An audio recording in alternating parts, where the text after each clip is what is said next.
കൈകാലുകളിൽ തരിപ്പ്, മരവിപ്പ്, ചെരുപ്പ് അറിയാതെ ഊരിപ്പോവുക, ചുട്ടുപൊള്ളുന്ന പോലെ തോന്നുക, നടക്കുമ്പോൾ ഉള്ളംകാലിൽ സൂചി കുത്തുന്ന പോലുള്ള വേദന, ഷോക്ക് അടിക്കുന്ന പോലുള്ള വേദന. ഇവ നിങ്ങളെ ബുദ്ധിമുട്ടിക്കുന്ന പ്രശ്നങ്ങളാണോ? എന്നാൽ ഇത് നിങ്ങളുടെ നാഡീകോശങ്ങൾ അഥവാ നെർവുകൾ കാര്യക്ഷമമായി പ്രവർത്തിക്കുന്നില്ല എന്നതിന്റെ ലക്ഷണങ്ങളാണ്.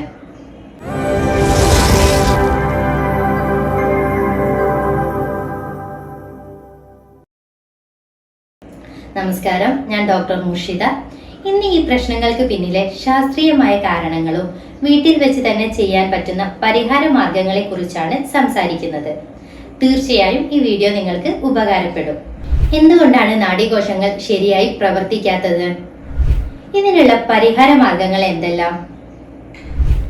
നമ്മുടെ തലച്ചോറിൽ നിന്നും ഓരോ കോശങ്ങളിലേക്കും സന്ദേശങ്ങൾ എത്തിക്കുന്നത് നാഡികളാണ്. ഉദാഹരണത്തിന്, കാലിൽ മുള്ളു കുത്തിയാൽ നാം കാൽ പിൻവലിക്കുന്നത് നാഡീവ്യൂഹത്തിന്റെ പ്രവർത്തനങ്ങളിലൂടെയാണ്. നമ്മുടെ കാലിൽ മുള്ളു കുത്തിയ വിവരം സെൻസറി നാഡികൾ വഴി ബ്രെയിനിലെത്തുന്നു. ബ്രെയിൻ അതിനെ വിലയിരുത്തി നാഡികളിലൂടെ കാൽ പിൻവലിക്കാനുള്ള നിർദ്ദേശം നൽകുന്നു. കാൽ പിൻവലിക്കുന്നു. ഈ സന്ദേശങ്ങൾ വളരെ വേഗത്തിലാണ് സഞ്ചരിക്കുന്നത്. നാഡീകോശങ്ങൾക്ക് എന്തെങ്കിലും ക്ഷതം വന്നാലും, എൻഡുഭാഗങ്ങൾ നശിച്ചു പോയാലും, നാഡികളുടെ പുറത്തുള്ള മൈലിൻ ഷീത്ത് എന്ന കവറിന് ഡാമേജ് വന്നാലും ഈ സന്ദേശങ്ങൾ എത്തിക്കുന്നതിന് ബുദ്ധിമുട്ട് വരും. തരിപ്പ്, മരവിപ്പ് തുടങ്ങി ആദ്യം പറഞ്ഞ ലക്ഷണങ്ങളെല്ലാം ഉണ്ടാകും. ഇതിന് പെരിഫറൽ ന്യൂറോപ്പതി എന്ന് പറയുന്നു. ഇതിനുള്ള കാരണങ്ങൾ എന്തെല്ലാമാണ്? ഒന്ന്, പ്രധാനപ്പെട്ട കാരണം പ്രമേഹമാണ്. ഇത് നാഡികളെ ബാധിച്ച് കൈകാലുകളിൽ തരിപ്പ്, മരവിപ്പ്, പുകച്ചിൽ, അതുപോലെ ചെരുപ്പ് അറിയാതെ ഊരിപ്പോവുക തുടങ്ങിയ ലക്ഷണങ്ങൾ ഉണ്ടാക്കുന്നു. 2, അപകടങ്ങൾ അഥവാ പരിക്കുകൾ. നാഡികൾക്ക് നേരിട്ടുള്ള പരിക്കുകൾ സംഭവിച്ചാൽ അവയുടെ പ്രവർത്തനം തടസ്സപ്പെടും. അത് പെരിഫറൽ ന്യൂറോപ്പതി ഉണ്ടാക്കും. 3, മറ്റൊരു കാരണം പോഷകക്കുറവാണ്. ഭക്ഷണത്തിലൂടെ ലഭിക്കേണ്ട പല വൈറ്റമിൻസും പ്രോട്ടീൻസും ലഭിക്കാതെ വരുമ്പോൾ നെർവിന് അഥവാ നാഡികൾക്ക് ക്ഷതം സംഭവിക്കും. ഇന്ന് ചെറുപ്പക്കാരിൽ കണ്ടുവരുന്ന തരിപ്പ്, മരവിപ്പ് തുടങ്ങിയവയ്ക്ക് പ്രധാന കാരണം പോഷകക്കുറവാണ്. പ്രായം കൂടുമ്പോൾ മുടിക്ക് നര വരുന്നത് പോലെ, തൊലിയിൽ ചുളിവുകൾ വരുന്നത് പോലെ നാഡീകോശങ്ങൾക്കും ക്ഷതം വരാം. ഇനി തരിപ്പ്, മരവിപ്പ് തുടങ്ങിയ പ്രശ്നങ്ങൾ പരിഹരിക്കാനും നാഡികൾക്ക് ക്ഷതം വരാതിരിക്കാനും നിർബന്ധമായും നമ്മൾ കഴിക്കേണ്ട ആഹാരങ്ങൾ ഏതൊക്കെയാണെന്ന് വിശദീകരിക്കാം. നാഡീകോശങ്ങളുടെ ആരോഗ്യത്തിന് അത്യാവശ്യമായ 10 ആഹാര പദാർത്ഥങ്ങളാണ് നമ്മൾ ഇന്നിവിടെ ചർച്ച ചെയ്യാൻ പോകുന്നത്. 1, വാൾനട്ട്. വാൾനട്ടിന്റെ ഷേപ്പ് ശ്രദ്ധിച്ചിട്ടുണ്ടോ? അത് നമ്മുടെ ബ്രെയിന് പോലെയാണ്. അതിന് ബ്രെയിൻ ഫ്രൂട്ട് എന്നും പറയുന്നുണ്ട്. അതിൽ അടങ്ങിയിട്ടുള്ള ഒമേഗ 3 ഫാറ്റി ആസിഡ് നാഡീകോശത്തിന്റെ കവറിംഗ് ആയ മൈലിൻ ഷീത്തിനെ റിപ്പയർ ചെയ്യുന്നു. ഇതിൽ ഒരുപാട് ആന്റി ഓക്സിഡന്റ്സും ആൽഫ ലിനോലിക് ആസിഡും ഉണ്ട്. ഇത് നെർവിനെ സംരക്ഷിക്കുകയും നാഡികളിലൂടെ സന്ദേശങ്ങൾ കാര്യക്ഷമമായി കൈമാറുന്നതിന് സഹായിക്കുകയും ചെയ്യും. 2, ഇലക്കറികൾ. നമ്മുടെ കാഴ്ചയ്ക്ക് അത്യാവശ്യമായ വൈറ്റമിൻ എ ഇലക്കറികളിൽ ഉണ്ടെന്ന് നിങ്ങൾക്കറിയാം. എന്നാൽ ഇത് വൈറ്റമിൻ ബിയുടെ ഒരു പവർ ഹൗസ് ആണെന്ന് എത്ര പേർക്കറിയാം? വൈറ്റമിൻ ബി നെർവ് റീജനറേഷനെ സഹായിക്കുന്നു, അതായത് നാഡികളുടെ പുനർജീവനത്തിന് സഹായിക്കുന്നു. ഇതിൽ ആൽഫ ലിനോലിക് ആസിഡ് അടങ്ങിയിട്ടുണ്ട്.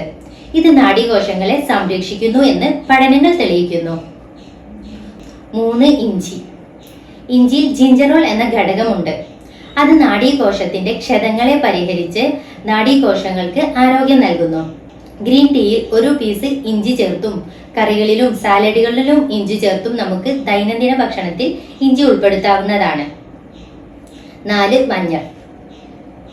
പരമ്പരാഗതമായി നമ്മൾ അടുക്കളയിൽ ഉപയോഗിക്കുന്ന നാഡീകോശങ്ങളുടെ ക്ഷതത്തിനുള്ള ഒരു പ്രകൃതിദത്തമായ പരിഹാരമാണ് മഞ്ഞൾ. അതിന് മെയിൻ ഘടകമാണ് കുർക്കുമിൻ. ഇത് പ്രകൃതിദത്തമായ വേദനാ സംഹാരിയാണ്. 5, ഫ്രൂട്ട്സ്. കാണാനും കഴിക്കാനും സ്വാദിഷ്ടമായ ഫ്രൂട്ടുകൾ പ്രകൃതിയുടെ സമ്മാനങ്ങളാണെന്ന് തോന്നിയിട്ടുണ്ടോ? ഫ്രൂട്ടുകളിൽ ധാരാളം വൈറ്റമിൻസും ആന്റി ഓക്സിഡന്റ്സും ഉണ്ട്. ഇത് ശരീരത്തിലെ നീർക്കെട്ടുകൾ അഥവാ ഇൻഫ്ലമേഷൻ കുറയ്ക്കുന്നു. ആപ്പിൾ, ഓറഞ്ച്, ഗ്രേപ്സ് എന്നിവയിൽ ക്വസന്റിൻ എന്ന ഫ്ലാവനോയിഡ് ഉണ്ട്. ഇത് ന്യൂറോപ്പതിയിൽ ഫലപ്രദമാണെന്ന് പഠനങ്ങൾ തെളിയിക്കുന്നു. ബെറീസ് അഥവാ സ്ട്രോബെറി, ബ്ലാക്ക്ബെറി, ബ്ലൂബെറി എന്നിവയിൽ ഒമേഗ 3 ഫാറ്റി ആസിഡ് ഉണ്ട്. ഇത് നാഡീകോശങ്ങളുടെ ആരോഗ്യം മെച്ചപ്പെടുത്തുന്നതിന് സഹായിക്കുന്നു. 6, മത്സ്യങ്ങൾ. മത്തി, അയല, ട്യൂണ തുടങ്ങിയ മത്സ്യങ്ങളിൽ ഒമേഗ 3 ഫാറ്റി ആസിഡ് ഉണ്ട്. ഇത് ശരീരത്തിലെ നീർക്കെട്ടുകളെ കുറയ്ക്കുകയും നാഡീക്ഷതങ്ങൾ പരിഹരിക്കുകയും ചെയ്യുന്നു. ശരീരത്തിന് ഒമേഗ 3 ഫാറ്റി ആസിഡ് സ്വന്തമായി ഉണ്ടാക്കാനുള്ള കഴിവില്ല. അതുകൊണ്ട് ഭക്ഷണത്തിലൂടെ മാത്രമേ ശരീരത്തിന് ഇത് ലഭിക്കുകയുള്ളൂ. മത്തി, അയല തുടങ്ങിയ മത്സ്യങ്ങളിൽ ധാരാളം ഒമേഗ 3 ഫാറ്റി ആസിഡ് ഉണ്ട്. നിങ്ങൾ മത്സ്യം കഴിക്കാത്തവരാണെങ്കിൽ കോഡ് ലിവർ ഓയിൽ സപ്ലിമെന്റ് അഥവാ മീനെണ്ണ ഗുളികകൾ കഴിക്കാം. ഇത് തരിപ്പ്, മരവിപ്പ് എന്നിവ കുറയ്ക്കും. 7. അവക്കാഡോ അഥവാ ബട്ടർ ഫ്രൂട്ട്. പോഷക സമൃദ്ധമായ ഫലമാണിത്. ഒരു മീഡിയം ബട്ടർ ഫ്രൂട്ടിൽ 800 മില്ലിഗ്രാം പൊട്ടാസ്യം ഉണ്ട്.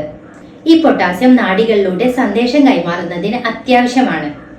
ഇത് നമ്മുടെ പേശികളെ സങ്കോചിപ്പിക്കുന്നതിനും വികസിപ്പിക്കുന്നതിനും സഹായിക്കുന്നു. എല്ല് സൂപ്പുകൾ. എല്ല് സൂപ്പുകൾ തരിപ്പ്, മരവിപ്പ് തുടങ്ങിയ പ്രശ്നങ്ങൾക്കുള്ള ഒരു പരിഹാര മാർഗമാണ്. ഇതിൽ ഗ്ലൂട്ടമിൻ എന്ന ഘടകം അടങ്ങിയിട്ടുണ്ട്. ഒരു നാഡീകോശത്തിൽ നിന്ന് അടുത്ത നാഡീകോശത്തിലേക്ക് സന്ദേശം എത്തിക്കാൻ ഒരു രാസപദാർത്ഥം ഉൽപ്പാദിപ്പിക്കണം. അതാണ് ന്യൂറോ ട്രാൻസ്മിറ്റർ. ഇത് ഉൽപ്പാദിപ്പിക്കാൻ ഗ്ലൂട്ടമിൻ സഹായിക്കുന്നു. എല്ല് സൂപ്പുകളിൽ നിന്ന് ഇത് നമുക്ക് ലഭിക്കും. 9. Chia seeds. ഇവ ഭക്ഷണത്തിൽ ഉൾപ്പെടുത്തുന്നത് കൊണ്ട് നമുക്ക് കൂടുതൽ ഊർജം ലഭിക്കുന്നു. ഇതിൽ ധാരാളം കാൽഷ്യം അടങ്ങിയിട്ടുണ്ട്. കാൽഷ്യം എന്ന് കേൾക്കുമ്പോൾ എല്ലാവരും ചിന്തിക്കുന്നത് എല്ലിന്റെയും പല്ലിന്റെയും ആരോഗ്യത്തെക്കുറിച്ചാണ്. എന്നാൽ കാൽഷ്യം നാഡീകോശങ്ങളെ സംരക്ഷിക്കുന്നു. ഒരു ടീസ്പൂൺ ചിയ സീഡ്സ് ഭക്ഷണത്തിൽ ഉൾപ്പെടുത്തിയാൽ അത് നിങ്ങളുടെ നാഡീവ്യൂഹത്തെ പരിപോഷിപ്പിക്കും. 10. വെള്ളം. ശരീരത്തിൽ എപ്പോഴും ജലാംശം നിലനിർത്തുക എന്നുള്ളത് പെരിഫറൽ ന്യൂറോപ്പതി പരിഹരിക്കാൻ അത്യാവശ്യമാണ്. ഈ നാഡീകോശത്തിന് വേണ്ട എല്ലാ ന്യൂട്രിയൻസും എത്തിച്ചു കൊടുക്കുന്ന മീഡിയം വെള്ളമാണ്. മുകളിൽ പറഞ്ഞ 10 ആഹാര പദാർത്ഥങ്ങളും നാഡീകോശങ്ങളുടെ ആരോഗ്യം മെച്ചപ്പെടുത്താൻ നിങ്ങളെ സഹായിക്കുന്നവയാണ്. ന്യൂറോപ്പതി ഉള്ളവർ അഥവാ തരിപ്പ്, മരവിപ്പ് തുടങ്ങിയ ലക്ഷണങ്ങളുള്ളവർ ഒഴിവാക്കേണ്ട ആഹാര പദാർത്ഥങ്ങളെ കുറിച്ച് പറയാം. 1. ആൽക്കഹോൾ. ആൽക്കഹോളിന്റെ ഉപയോഗം പെരിഫറൽ ന്യൂറോപ്പതി ഉണ്ടാക്കാനുള്ള ഒരു കാരണമാണ്. അതുകൊണ്ട് നിർബന്ധമായും മദ്യം ഒഴിവാക്കണം. 2. ഉപ്പിന്റെ ഉപയോഗം കുറയ്ക്കുക. ഉപ്പ് അപകടകാരിയാണ്. നിങ്ങൾ കഴിക്കുന്ന എല്ലാ പാക്കറ്റ് ഫുഡിന്റെയും പിന്നിലും എഴുതിയിരിക്കുന്ന ഇൻഗ്രീഡിയൻസ് വായിച്ചു നോക്കുന്നത് ശീലമാക്കുക. പല പാക്കറ്റ് ഫുഡിലും അമിതമായി ഉപ്പുണ്ട്. ഒരു ദിവസം 2300 മില്ലിഗ്രാമിൽ കൂടുതൽ ഉപ്പ് ഉപയോഗിക്കാൻ പാടില്ല. 3. പഞ്ചസാരയുടെ അളവ് പരമാവധി കുറയ്ക്കുക. പ്രമേഹം പെരിഫറൽ ന്യൂറോപ്പതി ഉണ്ടാക്കാനുള്ള പ്രധാനപ്പെട്ട കാരണമാണെന്ന് നമ്മൾ പറഞ്ഞു. പഞ്ചസാരയുടെ ഉപയോഗം പ്രമേഹം കൂട്ടുമെന്ന് പ്രത്യേകം പറയേണ്ടതില്ലല്ലോ. അതിനാൽ പഞ്ചസാര, ഐസ്ക്രീം, പലഹാരങ്ങൾ, പിന്നെ പ്രോസസ്ഡ് ഫുഡ് അഥവാ പ്രിസർവേറ്റീവ്സും കളറിംഗ് ഏജന്റ്സും ഒക്കെ ചേർത്ത് വരുന്ന ഫുഡുകൾ ഒഴിവാക്കുക. 4. അൺഹെൽത്തി ഫാറ്റ്സ് ഒഴിവാക്കുക. അതായത് ധാരാളം കൊഴുപ്പ് അടങ്ങിയിട്ടുള്ള ഭക്ഷണങ്ങൾ ഒഴിവാക്കുക. ഫ്രഞ്ച് ഫ്രൈസ് പോലെയുള്ള ഫ്രൈഡ് ഐറ്റംസ്, ബേക്കറി പലഹാരങ്ങൾ, ഡാൽഡ പോലെയുള്ള ട്രാൻസ് ഫാറ്റുകൾ ഭക്ഷണത്തിൽ നിന്ന് ഒഴിവാക്കുക. നമ്മൾ പുറത്ത് കടകളിൽ നിന്ന് പോയി നെയ് റോസ്റ്റ് ഒക്കെ കഴിക്കുമ്പോൾ അതിൽ ക്രിസ്പി ആവാനും ടേസ്റ്റ് കൂടാനും ഒക്കെ ചേർക്കുന്നത് ഡാൽഡ പോലുള്ള കൊഴുപ്പുകളാണ്. ഇത് ആരോഗ്യത്തിന് ഹാനികരമായ കൊഴുപ്പുകളാണ്. 5. കോഫി. കോഫിയിൽ അടങ്ങിയിരിക്കുന്ന കഫൈൻ എന്ന ഘടകം വിറയൽ പോലുള്ള നാഡീരോഗങ്ങളെ വർദ്ധിപ്പിക്കുന്നു. തരിപ്പ്, മരവിപ്പ് തുടങ്ങിയ ലക്ഷണങ്ങൾ കാണുകയാണെങ്കിൽ സ്വയം രോഗനിർണയത്തിന് ശ്രമിക്കരുത്. നിർബന്ധമായും ഒരു ഡോക്ടറെ കാണുക. അതിന്റെ കാരണങ്ങൾ കണ്ടെത്താൻ പരിശോധനകൾ അത്യാവശ്യമാണ്. കൂടുതൽ ആരോഗ്യപരമായ കാര്യങ്ങൾ അറിയാൻ ചാനൽ സബ്സ്ക്രൈബ് ചെയ്യുക. Live better, feel better. Thank you.